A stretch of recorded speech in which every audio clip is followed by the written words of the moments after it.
Bueno, vamos a orar y a poner en las manos de Dios esta clase. Señor, te damos gracias por la oportunidad que nos das de poder considerar tu palabra.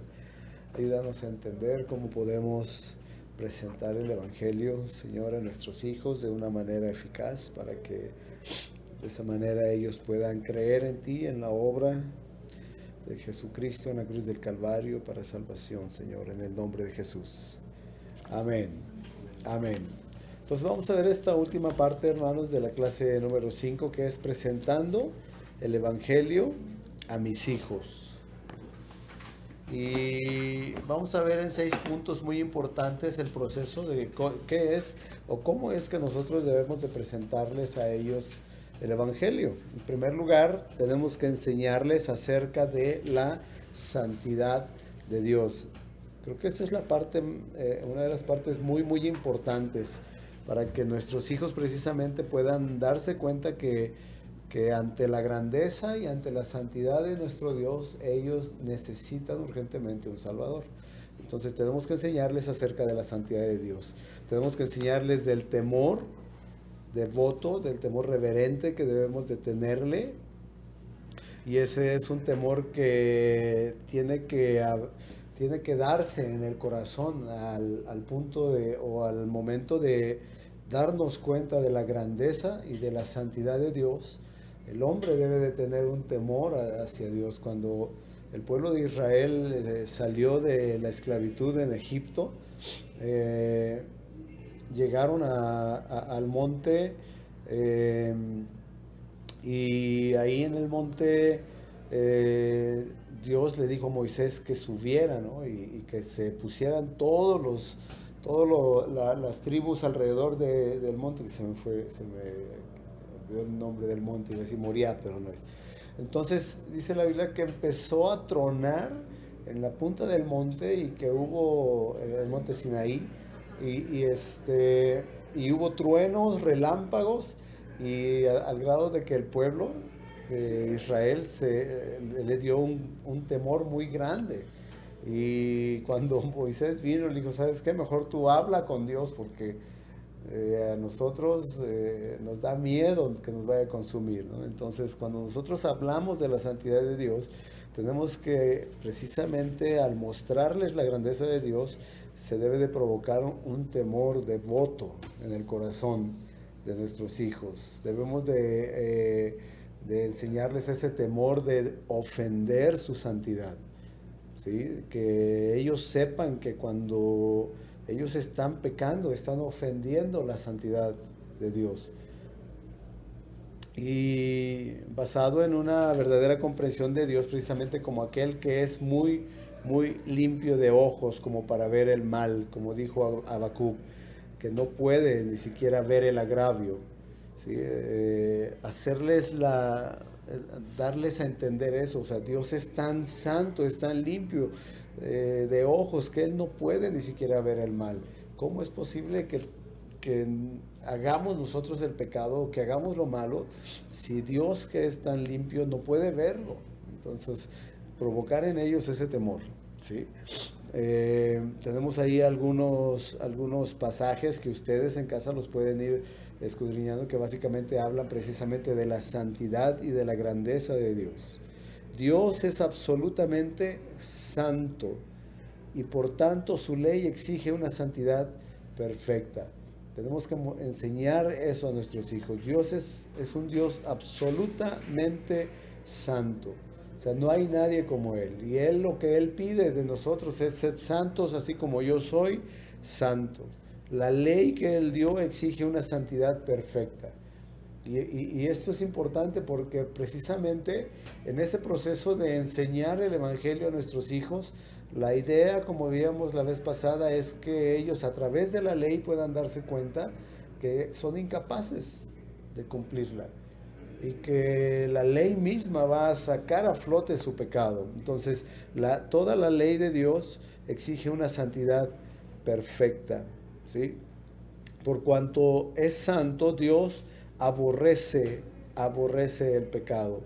Uh, su santidad es tan grande, su santidad es tan pura que Dios verdaderamente Él aborrece todo lo que tiene que ver con el pecado. No hay, no hay nada, hermanos, de comunión entre Dios y el pecado. Dios lo aborrece. Dios aborrece el pecado. O sea, es algo que separa al hombre de Él, y a nosotros desde el punto de vista humano nos separa de Dios. Las implicaciones del pecado son muy grandes, y nuestros hijos tienen que entenderlo eso. O sea, tienen que saber que cuando ellos pecan hay implicaciones eh, muy fuertes, y tal vez la más tremenda y la más triste es que nos separa de Dios. El pecado nos separa de Dios, crea una separación entre Dios y nosotros. ¿Por qué? Porque estamos viendo, Él es santo, Él es en gran manera santo, y cuando yo estoy pecando hay una separación increíble por el pecado, porque Dios aborrece el pecado. Porque Dios aborrece el pecado precisamente. Los pecadores no pueden estar en pie ante Él. O sea, no hay ninguna persona que peca puede presentarse delante de Dios y estar de pie. Eso es imposible. ¿Por qué? Porque Él es un Dios santo. Y cualquier persona que peca no puede venir y estar como si nada, o pararse delante de Dios. Y eso es de las cosas más tristes tal vez que han sucedido también en las iglesias, ¿no? Que una vez que el hombre peca o que está en la práctica del pecado, hipócritamente puede venir y estar delante de Dios y dar una apariencia de piedad, pero dice la Biblia, con sus hechos niegan la eficacia de la misma.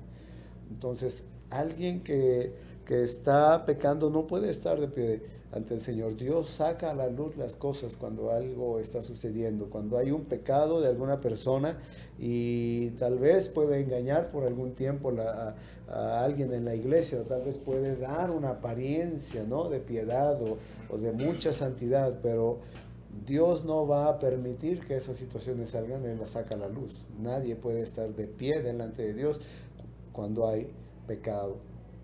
Y lo hemos visto infinidad de veces, y hemos sido testigos tal vez de personas que, estando en pecado, Dios les ha tenido que quitar porque no puede. Él no tolera el pecado, Él aborrece el pecado. Él no puede estar sin hacer nada, ¿no?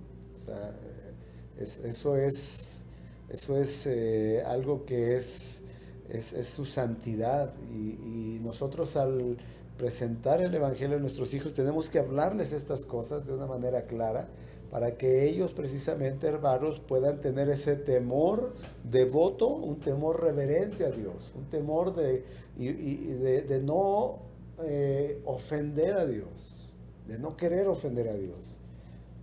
Entonces tenemos que hablarles la santidad de Dios, la grandeza de Dios, como Él es un Dios santo, como Él es un Dios puro, que Él es un Dios limpio de ojos, y que Él aborrece el pecado, que su santidad es tan grande que nadie que comete pecado puede estar de pie delante de Él, ¿sí? En segundo lugar, hermanos, tenemos que mostrarles su pecado. Ya les hablamos de la santidad, y mire, tome un tiempo en su casa, escudriñe cada uno de estos pasajes que están aquí.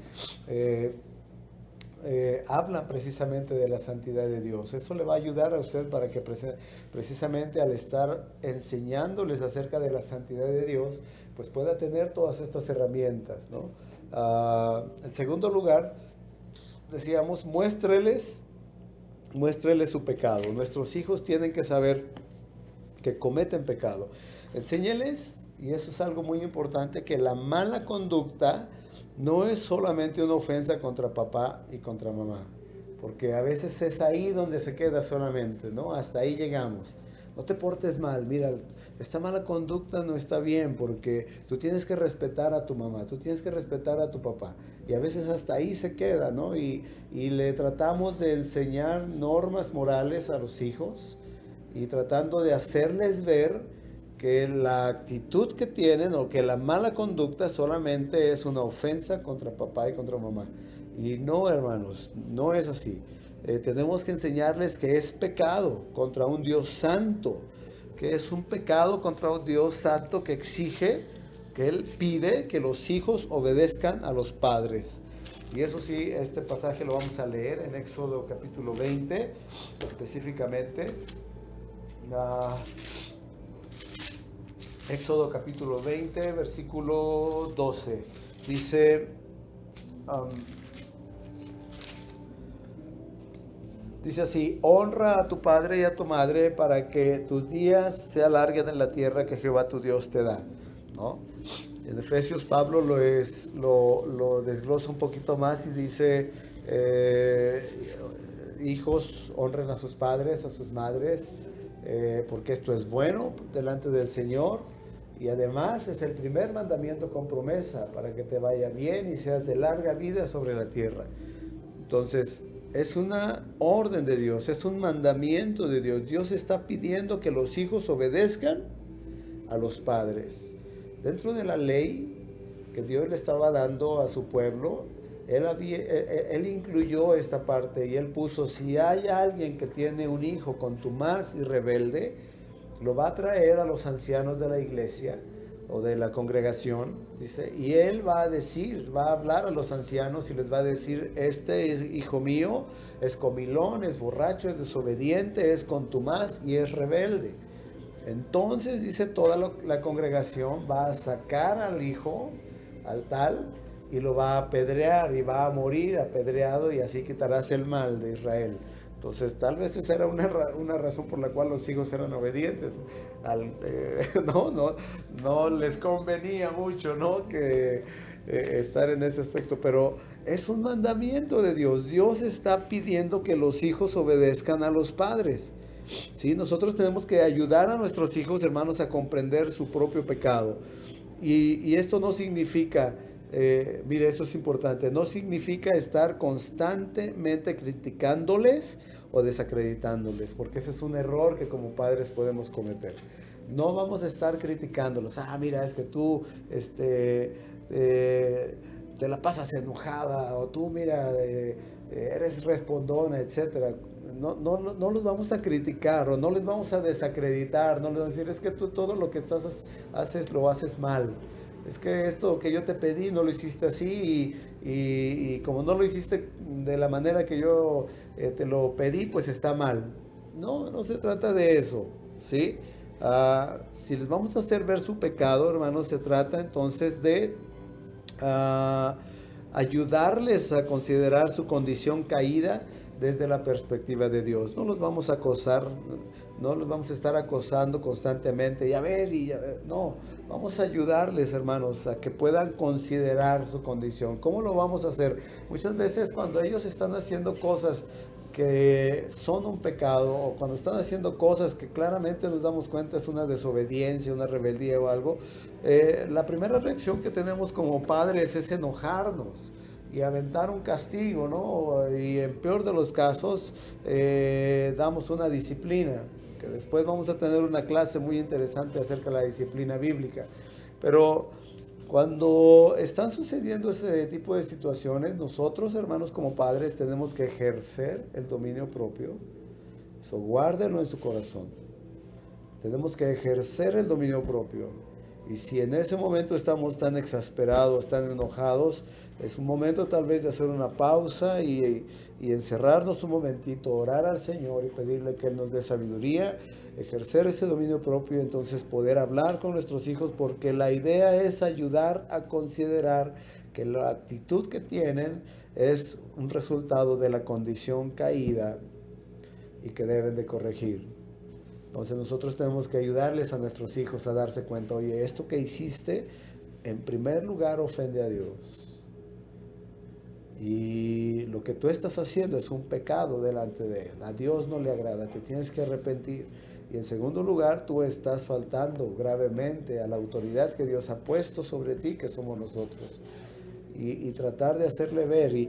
Y junto con esta situación, hermanos, obviamente tendrá que aplicarse una disciplina para que se puedan ir corrigiendo esas situaciones, para que se pueda ir mortificando el pecado, porque si nosotros no lo hacemos de esa manera también, y a lo mejor solamente nos quedamos en eso, y él no se corrigió la actitud equivocada o el pecado, y no hubo una consecuencia, entonces nuestro hijo o nuestros hijos pueden decir, bueno, pues no pasó nada, vamos a seguirle, ¿no? Entonces, una vez que les ayudamos a que puedan considerar la condición caída que resultó en una falta, en un pecado, tenemos que también, hermanos, poner una disciplina para que ya no se vuelva a repetir eso. Es como Dios nos trata a nosotros. El libro de los Hebreos dice que Dios al que ama disciplina y azota a todo aquel que ha tomado por hijo. De ahí que al que se queda sin disciplina, entonces es bastardo y no hijo. Entonces de esa manera les mostramos su pecado, hermanos. Les mostramos su condición caída, ¿sí? Desde la perspectiva de Dios, ejerciendo un dominio propio y no haciendo algo que va a provocar tal vez una herida en nuestros hijos. Sabemos que la ley, hermanos, y el evangelio tienen propósitos diferentes. Los pecadores no pueden ser justificados por la ley. ¿Sí? Gálatas 2:16, lo vamos a leer. Los pecadores, hermanos, no pueden ser justificados por la ley. Gálatas capítulo 2, versículo 16. Dice así: sabiendo que el hombre no es justificado por las obras de la ley, sino por la fe de Jesucristo. Nosotros también hemos creído en Jesucristo para ser justificados por la fe de Cristo y no por las obras de la ley, por cuanto por las obras de la ley nadie será justificado. Pablo aquí lo habla y lo expresa de una manera clara, ¿sí? Las personas que no conocen a Dios no pueden ser justificados simple y sencillamente por la ley. Más adelante vamos a ver también cómo es que nosotros como cristianos entonces somos justificados. Al mostrarles nosotros a nuestros hijos su pecado, tenemos que hacerles ver, o sea, tú no puedes ser justificado por la ley, porque la ley de Dios el propósito de la ley de Dios es precisamente mostrar el pecado. Entonces, ¿cómo va a justificar la ley a un pecador? Es imposible, ¿no? Pero la ley sí tiene un papel en la proclamación del Evangelio. ¿Cuál es ese papel? Revela nuestro pecado, revela nuestro pecado. Si bien no nos justifica, que solamente lo único que va a hacer la ley es exponer el pecado, sacar a la luz lo que somos, nuestros pecados y también nuestra verdadera naturaleza de pecado. Ese es el propósito de la ley. La ley no te justifica. No puedes tú hacer nada. O sea, cuando estemos enseñando a nuestros hijos acerca de eso, decirle, hijo, tú no puedes hacer nada de la ley para justificarte. No puedes decir, bueno, entonces voy a hacer un sacrificio de un animal, ¿no? Como se hacía antiguamente para perdón de mis pecados, o voy a hacer tal y tal cosa. Nada de la ley te va a justificar. Lo único que va a hacer la ley es que va a sacar tu pecado y va a mostrar tu verdadera naturaleza. ¿Sí? La ley es un ayo para llevarnos a Cristo. ¿Qué es un ayo? Es precisamente alguien que nos guía, ¿sí? que nos va mostrando el camino. Cuando en la época de los judíos, cuando empezó la iglesia o cuando empezó el pueblo de Israel a surgir, bueno, los niños tenían ayos que les enseñaban la ley precisamente. Les enseñaban la ley y a través de la ley ellos se daban cuenta de su necesidad, de su pecado. Entonces la ley para nosotros también es un ayo que nos va a llevar a Cristo. Gálatas 3:24, lo vamos a ver que ya que estamos aquí también. 3:24 dice, uh, de manera que la ley ha sido nuestro ayo, dice, para llevarnos a Cristo a fin de que fuésemos justificados por la fe. Y miren cómo va ahí Dios moldeando y estableciendo precisamente la base firme, ¿no? La ley es un ayo que nos lleva precisamente a Cristo. Y aquí dice el apóstol Pablo, ¿para qué? Estamos 3:24, perdón. Dice, para que fuésemos justificados por la fe. Entonces estábamos viendo, hermanos, la ley no nos justifica. La ley lo único que nos hace es sacar nuestro pecado. Y la ley misma es un ayo que nos lleva a Cristo para que precisamente por medio de la fe podamos ser justificados. Ese, hermano, ese es el principal medio que usa Dios para llevar a los pecadores, escuche, a la conciencia de su impotencia. Esto precisamente, ¿sí? A través de la ley, a través de que viene a ser un ayo para nosotros, es que Dios usa todo este concepto para que todos aquellos que son pecadores, ¿sí?, vengan a la conciencia de su impotencia. El propósito es de que tanto nuestros hijos como aquellos a los que les compartimos, hermanos, se den cuenta de eso. No puedo hacer nada para salvarme. Soy incapaz de hacer algo para poder ser salvo. Las normas morales de la ley, hermanos, son el fundamento necesario. Es necesario para comprender la naturaleza del pecado. Todo lo que Dios estableció en su ley, todas esas normas que Él puso, todos esos mandamientos que Él puso, ¿sí?, son las normas necesarias, son el fundamento necesario para comprender la naturaleza del pecado. No hay otra forma. O sea, no le podemos decir a uno de nuestros hijos que es un pecador sin tener este fundamento, sin darles precisamente, en primer lugar, hablarles de la santidad de Dios y hablarles de su pecado de esta manera, de acuerdo a lo que la ley expresa. El pecado es la violación de la ley de Dios y ahí tenemos que ser enfáticos, hermanos. Porque si nuestro hijo pregunta cómo es que es el pecado, es simple, hijo, estás violando la ley que Dios dio. Eso te hace pecador, ¿sí? El pecado hace imposible la verdadera paz para los incrédulos. Muchas personas que no conocen a Dios están buscando la paz de tantas formas y de tantas maneras. Pero, hermanos, el pecado simple y sencillamente hace imposible que tengan una paz verdadera. Jesús, cuando estaba a punto de ascender al Padre, le dijo a sus discípulos, mi paz les dejo, mi paz les doy. Yo no se las doy como el mundo la da, no se turbe vuestro corazón ni tengan miedo. Creen en Dios, crean también en mí. En la casa de mi Padre hay muchas moradas. Voy pues a preparar una morada allí para que allí donde yo esté, ustedes también estén. Entonces, esas palabras de Jesús, y hablando precisamente que Él nos estaba dando esa paz que el mundo no puede dar, precisamente nos da una esperanza de algo que hay más, o sea, que hay algo más en Él, que no todo está terminado. Entonces, el mundo está buscando una paz y esa paz no es duradera. Jesús nos da esa paz. Esa paz única y exclusivamente viene por medio de una comunión y una relación con Él.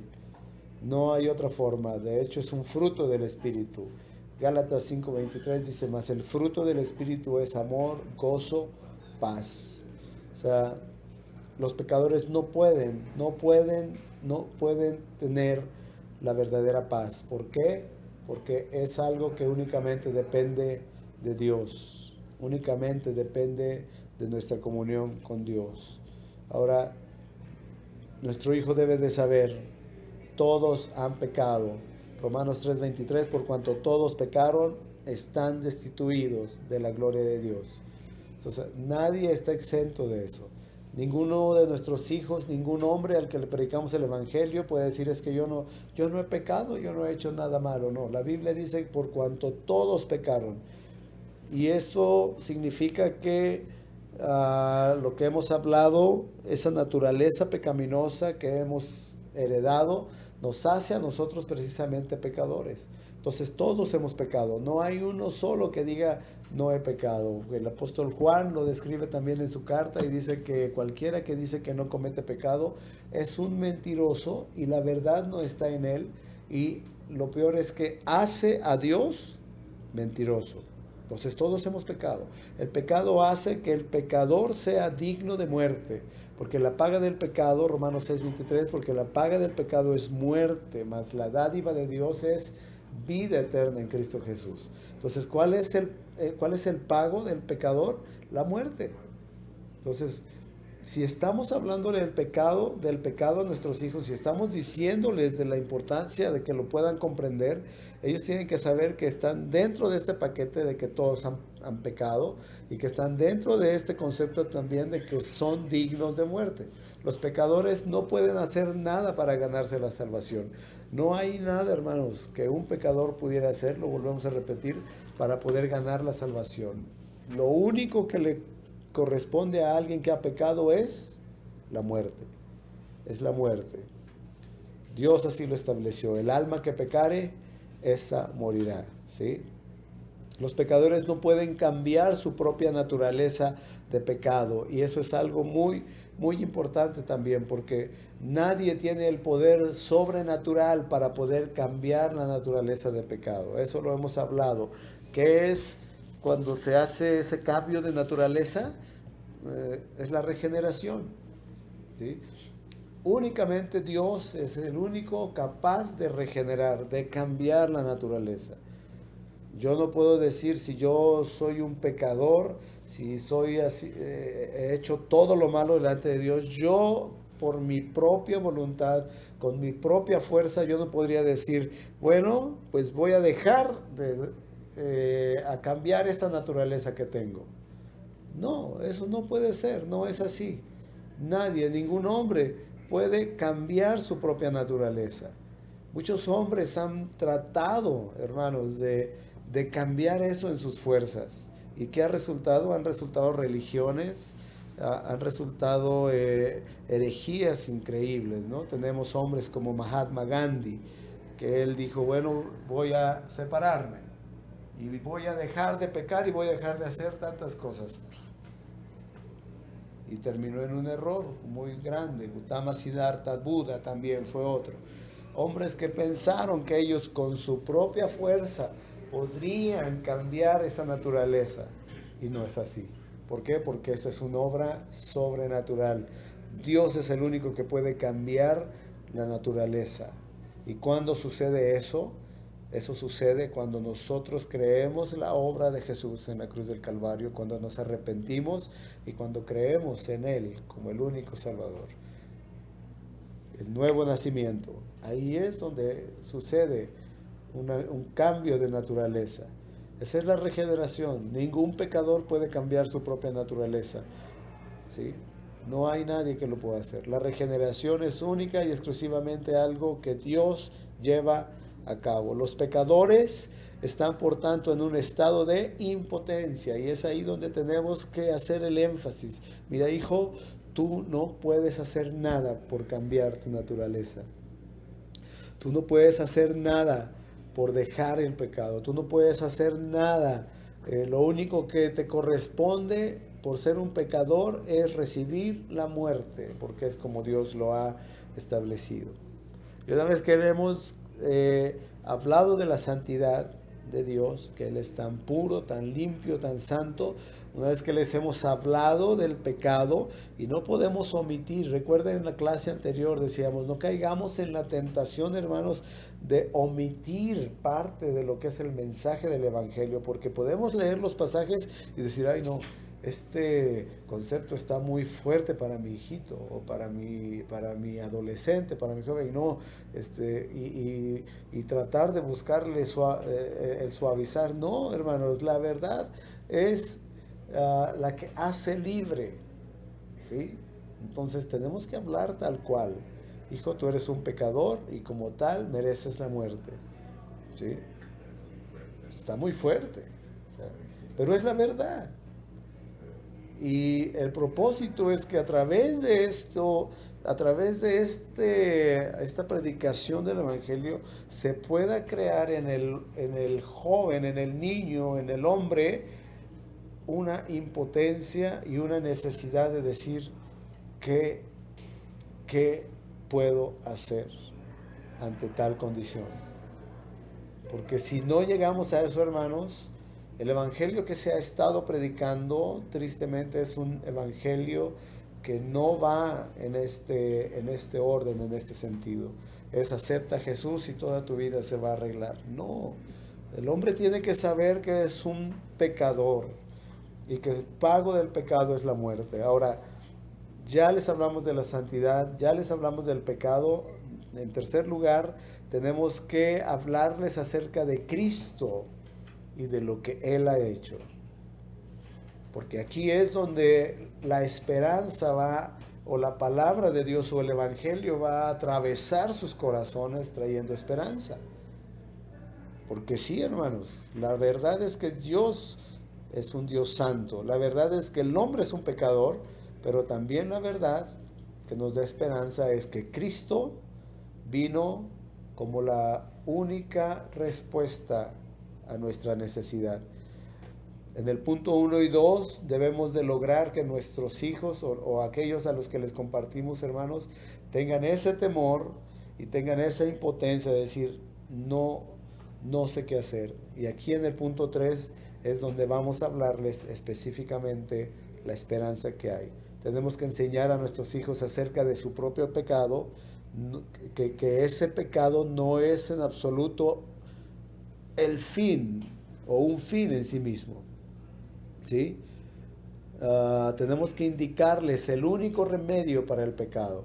Y aquí podemos explayarnos y tomar el tiempo, hermanos, para hablarles. Jesucristo, el Hijo de Dios, Él es el centro del mensaje del Evangelio. De modo que el fin último y el designio de toda nuestra instrucción para ellos espiritual debe ser instruirles acerca de Jesucristo. Jesús vino a este mundo y entregó su vida y pagó el precio por el pecado. El castigo de nuestra paz, dice Isaías, fue sobre él. Dios envió a su Hijo, su único Hijo, para que muriera en la cruz y Él pudiera pagar el precio que se demandaba por el pecado. Él es eternamente Dios. Él es el único. Filipenses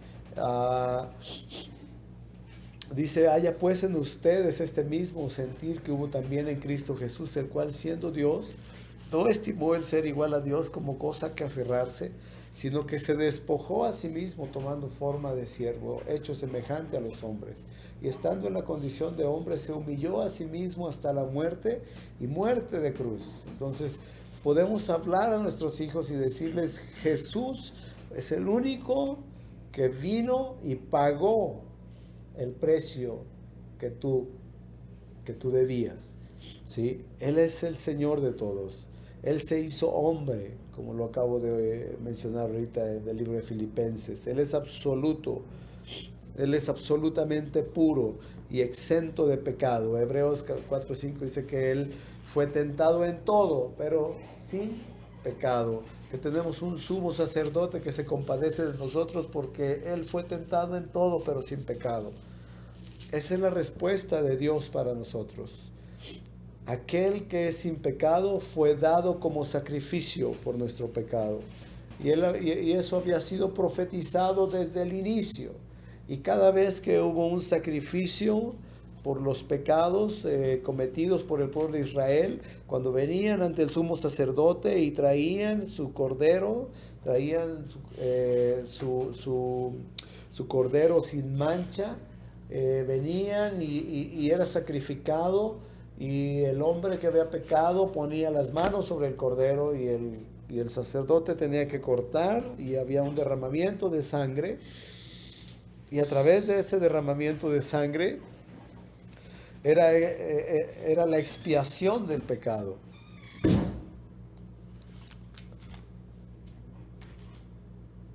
Ahora nosotros podemos decirle a nuestro Hijo, Él es el Cordero de Dios que quita el pecado del mundo. Él derramó su sangre en expiación por el pecado.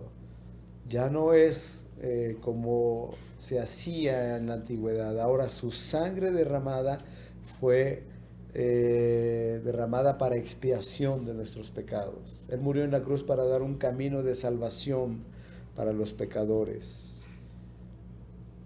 Esa es la esperanza que tenemos.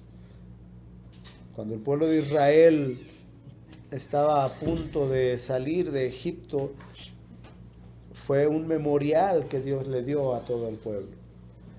Y Él le dijo, mira, van a tomar un cordero sin mancha y lo van a matar, y la sangre de ese cordero la vas a untar en los dinteles y en las puertas, y cuando venga el ángel de la muerte, él va a pasar donde vea que está los dinteles pintados o la puerta marcada, va a pasar por alto. Eso significa Pascua, pasar por alto, ¿no? Y era un memorial. Y Dios le dijo, y cuando esto suceda, lo vas a hacer cada vez. Y cuando tus hijos te pregunten qué es esto, tú les vas a decir, es la Pascua del Señor. Y les vas a hablar de cómo Dios te liberó de una esclavitud tan grande. Y el pueblo de Israel año tras año lo hacía. Y cuando los hijos preguntaban, ellos les explicaban y les decían, Dios nos sacó de la esclavitud. Y fue la Pascua del Señor. Y cuando Jesús estaba a punto de ser entregado, a punto de morir en la cruz, Él está preparando también la Pascua y le dice a sus discípulos precisamente, no saben cuánto he deseado celebrar con ustedes esta Pascua, porque ahí en ese momento Él estaba precisamente dándole un sentido verdadero y eterno a lo que era la Pascua. Y Él estaba diciéndoles ahí en ese momento, ese es mi cuerpo que por ustedes va a ser partido, esta es mi sangre que por ustedes es derramada. Y Él estaba en ese momento ahora cumpliendo exactamente el propósito de Dios por el cual Dios le había enviado a este mundo, a derramar su sangre en expiación por todos los hombres, por todas las edades, por todos los tiempos, por los que nunca jamás tal vez nacieron. Él estaba pagando el precio por el pecado. Él vino y murió en la cruz para tomar nuestro lugar, para salvarnos. Resucitó después de haber muerto, triunfante de entre los muertos. Y Pablo dice, si Cristo, y esto es lo que nosotros les predicamos, dice que Jesús vino conforme a las Escrituras, que murió conforme a las Escrituras y resucitó también. Y si Cristo no hubiese resucitado, entonces vana sería nuestra fe.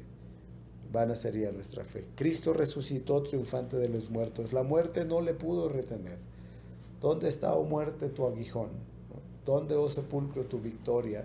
Sorbida es la muerte en victoria.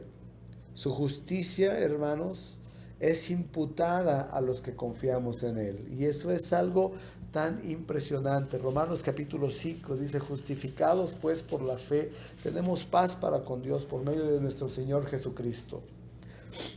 La justicia de Dios, la justicia de Jesús es imputada en nosotros. Nosotros no podemos presentarnos justos delante de Dios.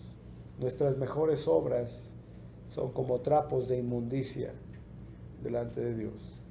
Entonces la justicia de Jesús es imputada a nosotros. Dios cuando ve nuestras vidas no está viendo la maldad que hacemos, no está viendo lo malo que hacemos. Él está viendo a su Hijo, está viendo que somos justos por medio de Él.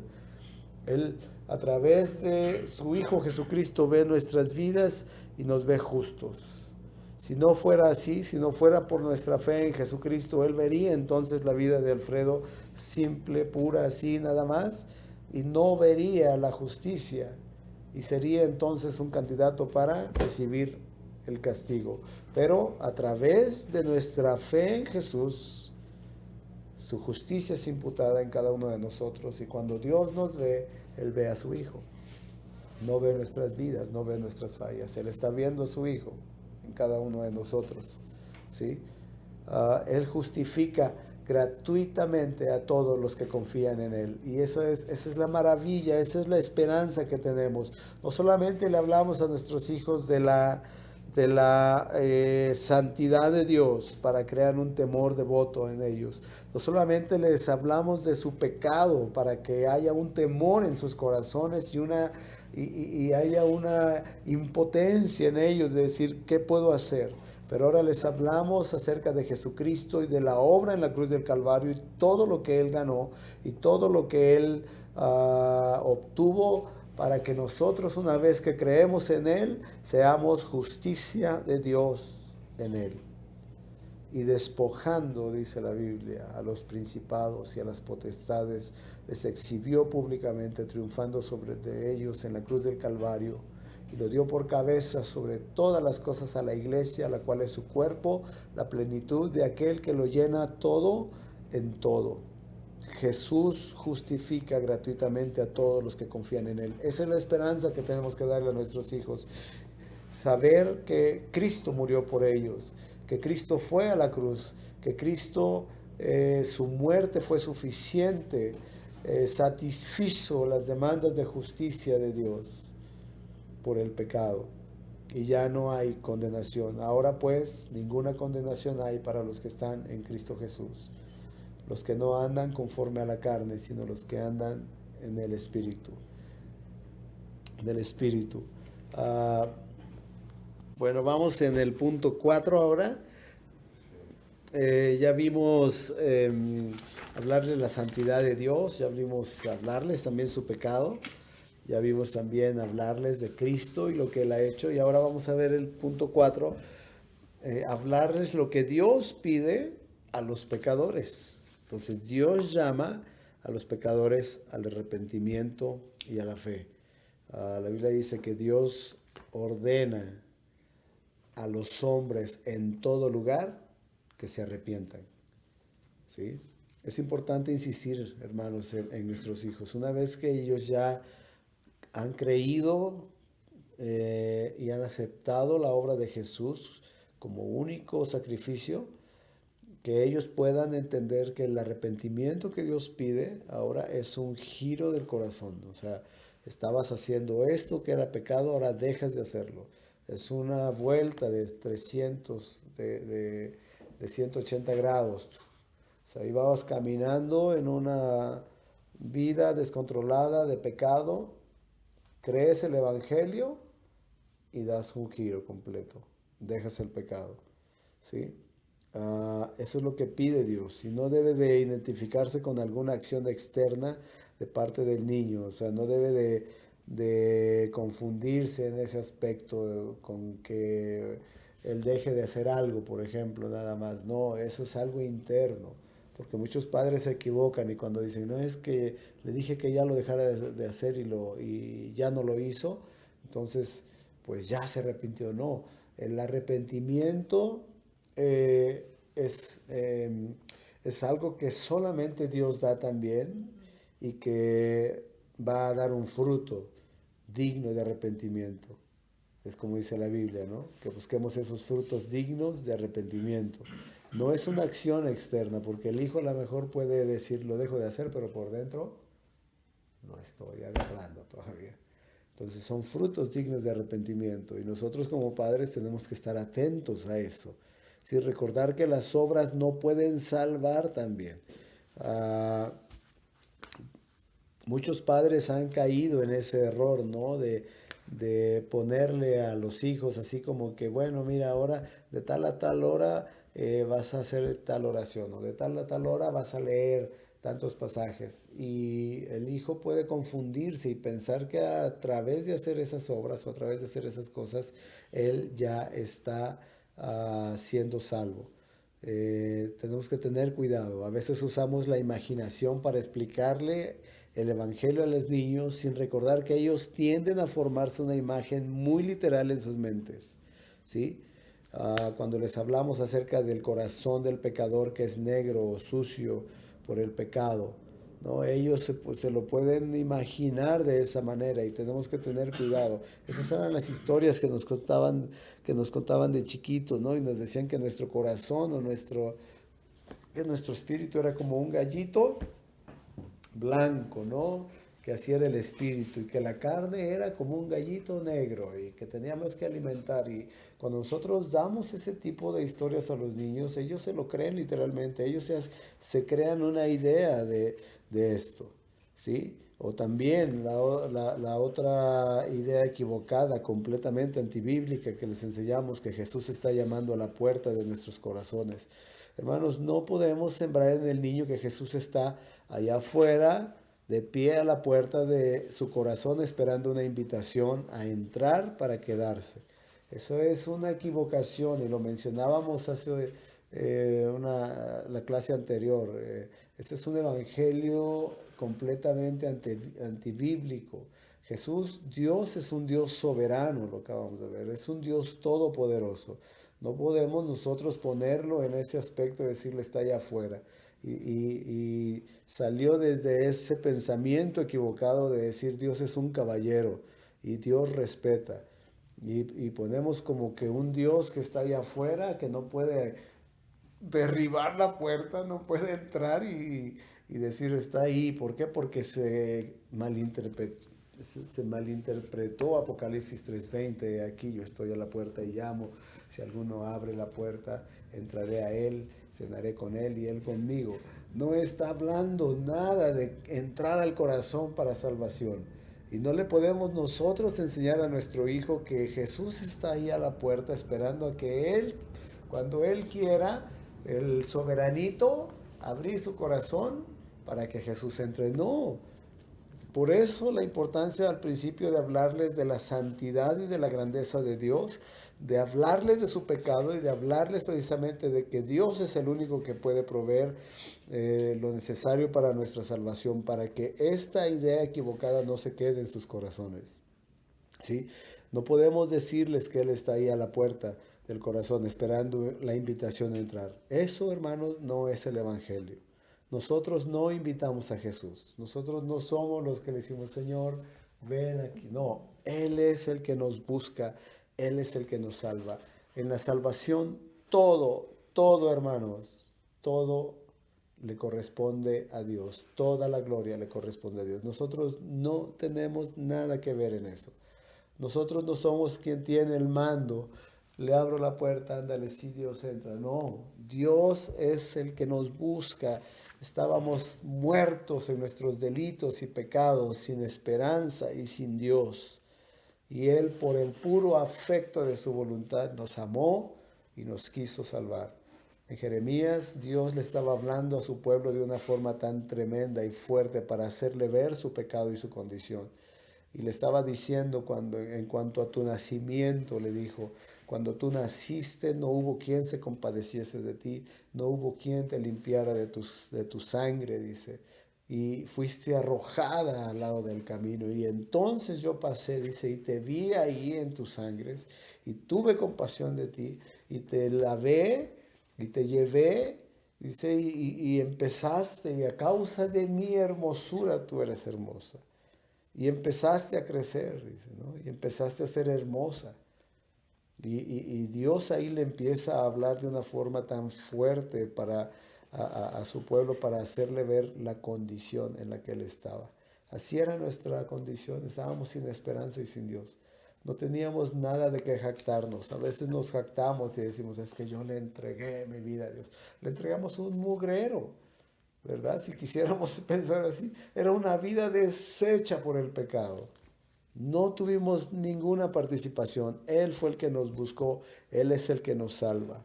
Y Él manda a todos los hombres en todo lugar que se arrepientan, que aparten el corazón de todo lo que deshonra a Dios. Ese es el verdadero arrepentimiento. Que sigan a Jesucristo, que confíen en Él como el Señor y como el Salvador. Eso es lo que tenemos que hablar a nuestros hijos.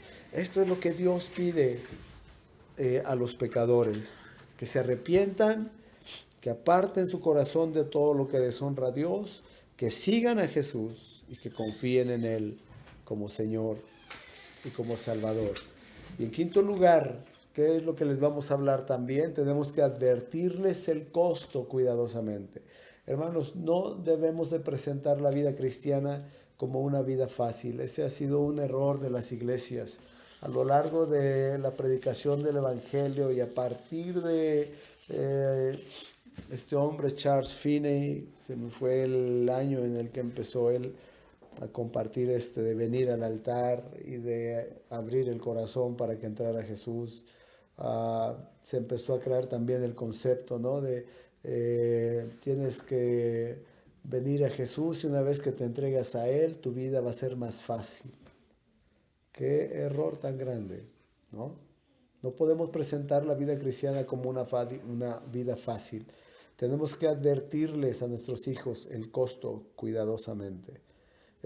No es una vida exenta de dificultades y debemos insistir en recordarle a nuestros hijos que el verdadero precio de seguir a Jesús involucra siempre un sacrificio y que el preludio de la gloria es el sufrimiento.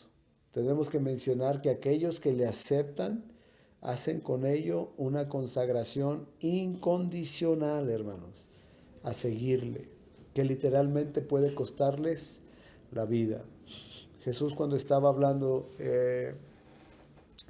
acerca de los que querían seguir a Jesús, dice, hubo algunos que querían seguir a Jesús y uno vino y le dijo, te seguiré maestro donde quiera que vayas. Y Jesús le dijo, bueno, el Hijo del Hombre no tiene dónde recostar la cabeza. Y dice, otro le dijo, Señor, yo te voy a seguir, pero déjame primero que vaya y entierre a mi padre.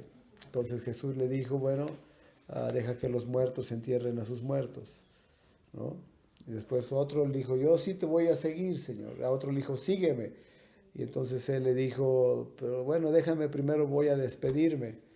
Y él le dijo, Jesús les dijo, bueno, cualquiera que toma el arado y mira hacia atrás no es digno de mí. Cualquiera pues que me quiera seguir, tome su cruz cada día y sígame. Entonces tenemos que hablarle la verdad también a nuestros hijos. Literalmente puede costarles la vida. Esta es la razón por la que las verdades centrales del Evangelio, lo que nosotros les compartimos, hermanos, se centran en la cruz. La cruz manifiesta cuán odioso es nuestro pecado.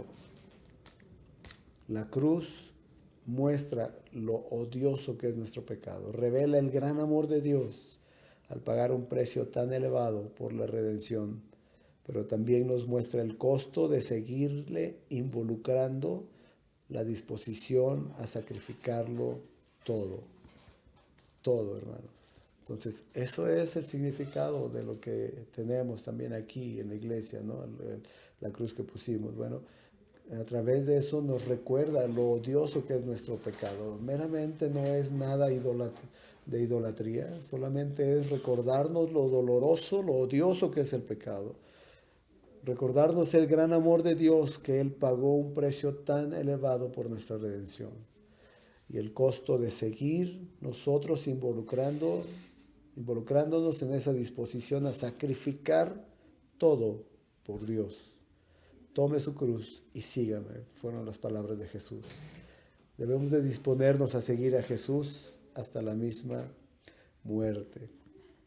Eso es muy duro para nosotros porque de repente pensar en morir por nuestro Señor, a lo mejor alguien va a decir que drástico, pero hermanos, si no estamos dispuestos a eso, entonces ¿a qué estaríamos dispuestos? La Biblia dice que hasta ahorita nadie ha padecido hasta la muerte con relación a nuestra fe.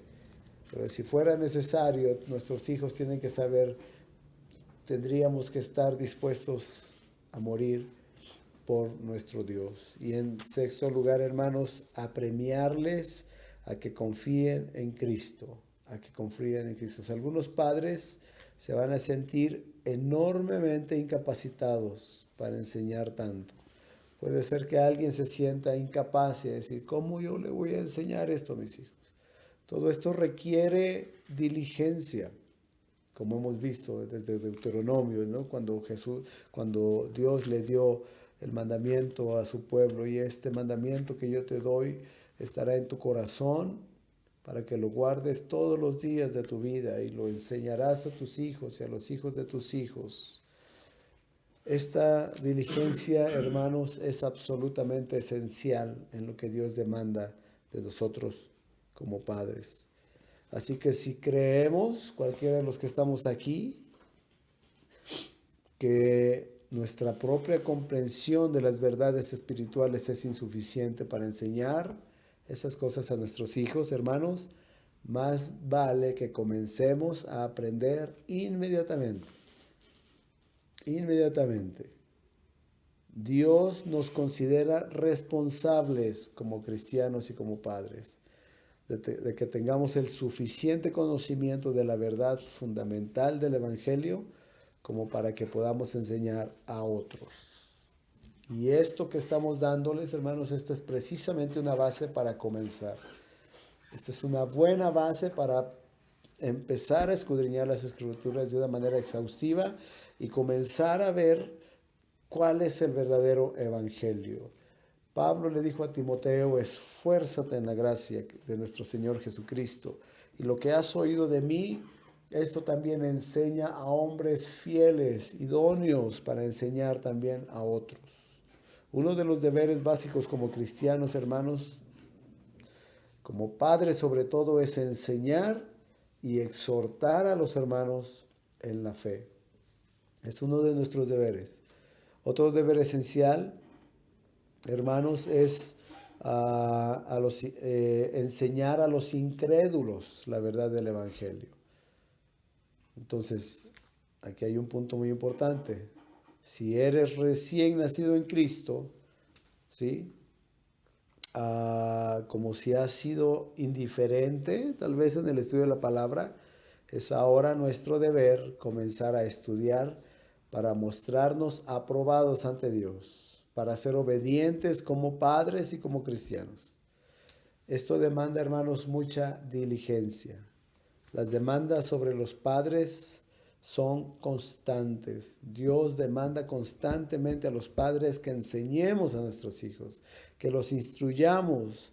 Oye, hijo mío, la instrucción de tu padre y la enseñanza de tu madre es una constante. No hay tiempo para recostarse y relajarse. Ahí a veces llegamos cansados del trabajo. No, hermanos, tenemos que ser diligentes. La tarea de enseñar, de que se precisa, es una ocupación que nunca termina.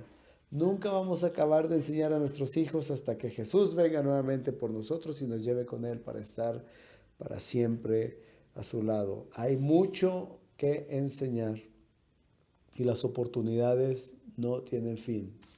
Tenemos que asegurarnos de que se aprovechen estas oportunidades al máximo, al máximo. Y cualquiera de los que estamos aquí, hermanos, como decíamos, no está perdido, no hay ningún caso perdido. Si no lo sabíamos, tenemos que empezar a hacerlo. Si no lo habíamos hecho, tenemos que considerar comenzar a hacerlo, porque somos los responsables delante de Dios. Tenemos que presentar el Evangelio a nuestros niños. Y para eso ponemos un ejemplo un poco burdo, para que podamos entender la gravedad cuando no estamos enseñando el Evangelio de una manera correcta. Imaginen a una familia en Minnesota yendo a dar un paseo en un lago, en un bote, en un hermoso día de verano. Como padres cuidadosos que son, bueno, ellos colocan un chaleco salvavidas en cada niño, los mejores que el dinero puede comprar. A los chicos les encantan los chalecos porque pues tienen diseños y colores infantiles. Los niños ahora están a salvo en el caso improbable de que el bote se hundiera o fuera arrasado por las olas. Pero hay algo que los padres y los niños no han tomado en cuenta. Este lago es muy frío, aún en el verano, y la temperatura del agua se mantiene alrededor de los 13 grados centígrados. Así que por más maravillosos que parezcan esos chalecos salvavidas, y por más que los padres y los niños se sientan a salvo en caso de que el bote se hundiera, el verdadero peligro permanece imprevisto y no planificado: la hipotermia. En caso de que la familia fuera arrojada al agua y permanecieran flotando, eventualmente la temperatura frígida del agua acabaría matándolos. Ahora, hermanos, es un ejemplo un poquito burdo, ¿no? Pero desafortunadamente el evangelio que a menudo presentamos a los niños es como esos chalecos salvavidas. Es un evangelio que creemos protegerá y salvará a nuestros niños, pero no es la garantía de seguridad que lo imaginamos ser. Y podría ser que mientras nuestros niños piensan que están seguros rumbo a la vida eterna en el cielo, en realidad continúan su lento pero peligroso flote en las mortíferas aguas del infierno. ¿Por qué pasa esto, hermanos? Porque no es el evangelio de las Escrituras. No se les explica la santidad de Dios. No se les dice la implicación tan grande del pecado. No se les habla claramente de la obra de Jesús, y tampoco se les advierte de lo que Dios está pidiendo al pecador arrepentido. Eso es triste. ¿Cómo hemos cambiado, hermanos, el verdadero y vivificante evangelio a un colorido infantil pero ineficaz chaleco salvavidas? Las iglesias están plagadas, llenas, y diciéndole solamente: entrégate a Jesús, ven al altar, y cuántas cosas les dicen. Y se ha cambiado el verdadero evangelio. Ahora, a continuación hay algunas características, hermanos, de este evangelio cambiado que es tan mortífero. Miren, este evangelio cambiado pone al hombre en su centro en vez de Dios. Presenta un plan en lugar de una persona, ¿no? Busca consolar, pero no convencer de pecado. Y esas son cosas que se están viviendo actualmente, hermanos. El evangelio que se pone al hombre en el centro es: mira, tú eres quien puede cambiar tu vida. Una decisión tuya puede cambiar todo en ti y llevarte a la salvación, ¿no? Cuando se presenta un plan en lugar de una persona, ¿sí? En lugar de la obra de Jesús, y por ahí han salido, ¿no?, lo de las famosas 4 leyes espirituales. Sigue esta fórmula y vas a ser salvo. Increíble, ¿no? Buscas consolar, pero no convencer de pecado, ¿sí? Ahí vienen las personas, vienen todas quebrantadas, llorando porque les ha ido como en feria, y que le decimos: tú eres bueno, tú mira, y los victimizamos. Y los buscamos consolar, y nadie se atreve a decirle: oye, es que, ¿sabes qué? Tú tienes una naturaleza que está en contra de Dios. Y mientras no pides a Dios perdón por tus pecados, tu vida va a seguir siendo igual o peor, ¿no? Es un mensaje que llama a aceptar a Cristo, pero no al arrepentimiento. ¿Y eso cómo se ha dado, hermanos? ¿No? Se hacen campañas de evangelismo, y nosotros participábamos, 1000, 2000 gentes, recuerdo, y se daba el mensaje: acepten a Jesús, y jamás se mencionaba arrepiéntete, arrepiéntete. Y se llevaban juguetes y se llevaban tantas cosas, y se juntaban la gente, eran miles que estaban ahí, y se les decía: acepta a Jesús. Jesús es la respuesta para ti y para todos tus problemas. Y jamás compartíamos: arrepiéntate de tus pecados.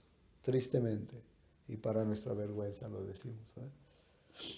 Simplemente se anima a que se reconozcan hechos verdaderos en lugar de aceptarlos, y someterse a aquel quien es tanto Salvador como Señor.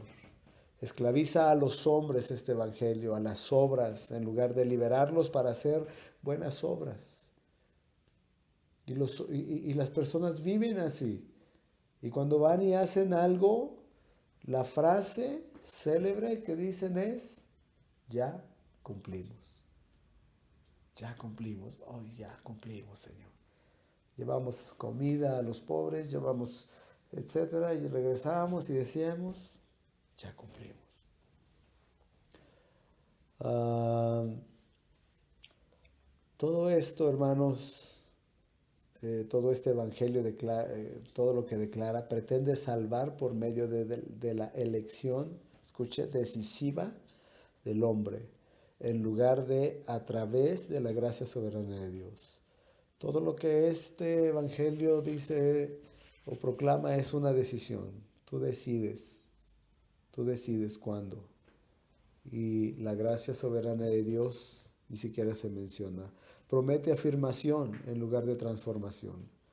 Les promete, mira, es que tú te vas a convertir en un hijo de Dios, tú y esto, o, o ya eres de la familia de Dios, ¿no? Y cuando están ahí, que hicieron la oración, muchas veces cuando voltean se miren, aquí están, estos son parte de la familia de Dios. Y viven como impíos, salen de ahí y viven sus vidas igual siendo impíos, siendo los más pecadores, pero ya les dijimos que son de la familia de Dios, ¿no? Y no, y esto promete esa afirmación en ellos y no les habla de la transformación radical que debe de haber. En este evangelio se exalta al hombre al deseo de ser amado en lugar de exaltar el amor de Dios mostrado en la persona. Porque ahí se le dice al hombre, no, es que mira, Dios te ama y no importa cómo seas y si ya pecaste, Dios te ama. Y no debe de ser así, ¿no? Se debe de exaltar el amor a Dios que te lleva a odiar y aborrecer el pecado y a amar la obra de Jesucristo, quien es el único que nos acerca a Dios para que podamos experimentar el inmensurable gozo de enaltecerle. Este evangelio, hermanos, sesgado y centrado en el hombre, ese no es buenas nuevas. Esas no son las buenas nuevas de Dios. Ahora, el evangelio que salva, hermanos, el verdadero evangelio, y como lo vamos a presentar o como se debe de presentar de tal manera que sea claramente entendido y aceptado por los niños, por los adolescentes, por los jóvenes, por todo aquel que lo escucha para que puedan ser salvos. Para comenzar, hay tres temas fundamentales que debemos entender. Primero, Dios es el origen del evangelio. El mensaje del evangelio, hermanos, comienza con Dios. Él es la fuente del evangelio. Fue su plan soberano desde la eternidad.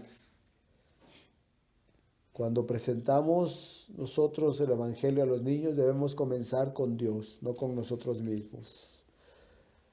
Él es tanto fundador como el fundamento del mensaje. Por eso explicábamos, tenemos que hablarles de la santidad de Dios. No podemos empezar el evangelio hablándole, diciéndole, ay, tú eres esto, tú eres... No, es Dios. Dios es el centro del mensaje. En segundo lugar, Dios es el vehículo del evangelio.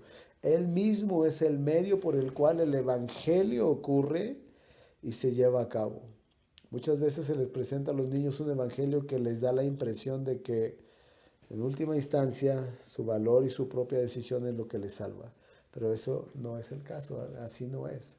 O sea, les hablamos que Dios es el origen del evangelio, que Él en su plan soberano ha elegido, ha predestinado, ha escogido a los suyos. En segundo lugar, Él mismo es el medio por el cual el evangelio en el corazón de los niños va a ocurrir.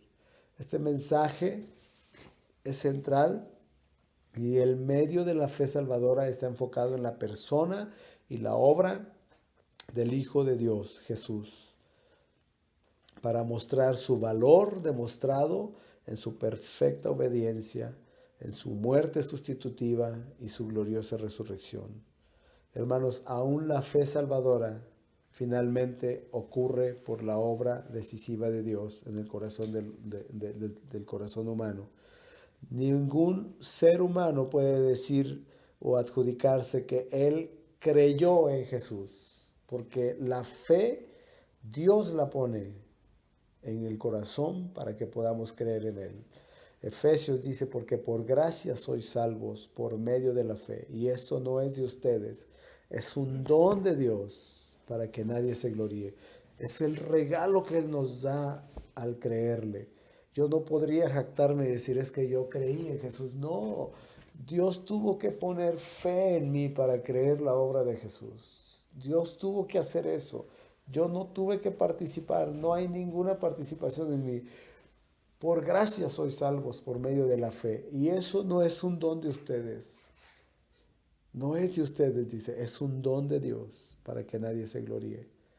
Para que nadie se gloríe. O sea, Dios tuvo que generar en nosotros esa fe. Ese es el regalo que Él nos da. Y finalmente Dios es la meta del Evangelio. El cielo, hermanos, no es la meta final. El perdón de los pecados no es la meta final. Nuestra felicidad aún no es la meta final del Evangelio. ¿Cuál es? Dios es la meta. Que su grandeza y su valor sean atesorados más que nada, hermanos. Que el Evangelio existe para acercarnos a Dios, para que podamos amarlo, para que podamos atesorarle, para que podamos disfrutarle, para que podamos adorarle, para que podamos confiar en Él para siempre. Y sí, esa meta centrada en Dios y que exalta a Dios resulta en nuestra felicidad eterna y completa. Ese es el verdadero evangelio. Todo centrado en Dios. Dios como el inicio de todo, Dios como el medio por el cual nos lleva a creer y Dios como la meta principal de lo que creemos para estar una eternidad con Él. Para estar para siempre con Él, adorándolo, amándolo, disfrutándolo por toda una eternidad. Ese es el Evangelio que salva. Vamos a orar y a pedirle al Señor que Él nos ayude a poder compartir este Evangelio a nuestros hijos. Señor, te damos gracias. Ayúdanos a poder transmitir a nuestros hijos y a todo aquel que pongas en nuestro camino este Evangelio, Señor.